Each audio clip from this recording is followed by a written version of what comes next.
கொடி சம்பங்கி பூக்களை வச்சு எல்லாராலையும் எளிதாக இந்த மாலையை கட்டலாம். அதை இந்த வீடியோவில் பார்ப்போம். இந்த பூவுடைய காம்பு ரொம்ப மெலிசா இருக்கும். அதே நேரத்தில் சீக்கிரமாக உடைஞ்சிரும். இந்த பூவின் காம்பை நம்பி மாலை கட்டுறது ரொம்ப கஷ்டம். அதனால இந்த முறையை ட்ரை பண்ணலாம். இந்த பூக்களை லேசா தண்ணீர் தெளிச்சு ஒரு பாக்ஸ்ல போட்டு டைட்டா மூடி ஃப்ரிட்ஜில் வைக்கும்போது பல நாட்கள் வாடாமல் ஃப்ரெஷ்ஷா இருக்கும். மற்ற பூக்களை மாதிரி சீக்கிரம் வாடாது. இது போல காம்பு உள்ள பூ, காம்பு இல்லாத பூ இவைகளை வச்சு நார்மல் முடிச்சு போட்டு சரமாக கட்டிக்கொள்ள வேண்டும்.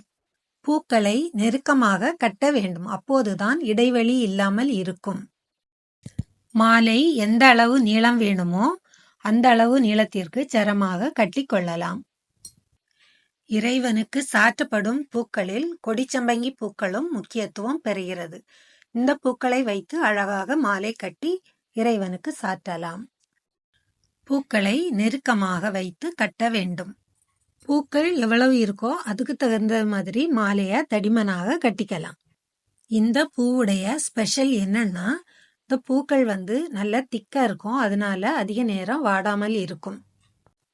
இந்த பூக்கள் வாடி இருந்தாலும் தண்ணீரில் போட்டு வைக்கும்போது சிறிது நேரத்துல ஃப்ரெஷ் ஆயிரும்.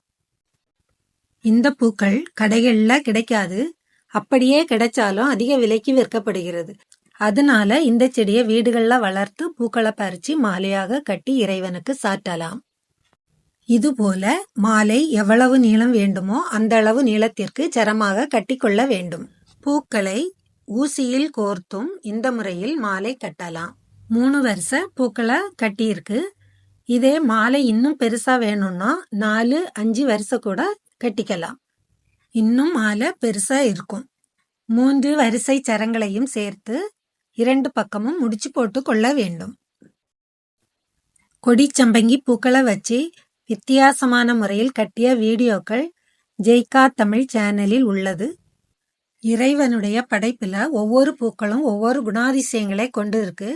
இந்த பூக்கள் நிறம் மாறிக்கொண்டே இருக்கும். செடியில 4 அல்லது 5 நாட்கள் வரை வாடாம மலர்ந்து இருக்கும். ஒரு விரல் நீள அளவு கணக்கு பண்ணி சிறு சிறு நூலாக வெட்டி 4 நூல் வச்சிருக்கேன். இந்த நூல் மேல கட்டி வச்ச சரத்தை வச்சு நார்மல் முடிச்சு போட்டு கொள்ள வேண்டும். மாலை இன்னும் தடிமனா வேணும்னா இன்னும் 2 சரமாக 5 சரம் கூட வைக்கலாம். பூக்களின் இடைவெளியில் நூலை விட்டு இறுக்கமாக முடிச்சு போட்டு கொள்ள வேண்டும். இந்த மாலையை கட்டி முடிச்ச பிறகு பார்ப்பதற்கு நார்மல் மாலை கட்டினது போன்றே இருக்கும். இது போல துண்டு துண்டாக கட்டி வேறு பூக்களையும் இந்த மாலையோடு அட்டாச் பண்ணி கட்டலாம். எல்லா நூலையும் வெட்டி எடுத்துக்கலாம். மாலை கட்ட தெரியாதவங்க கூட இந்த முறையை ட்ரை பண்ணி அழகா மாலை கட்ட முடியும்.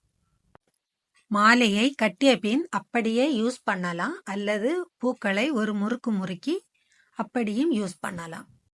அழகான மாலை ரெடி. ட்ரை பண்ணி பாருங்க. நன்றி, வணக்கம்.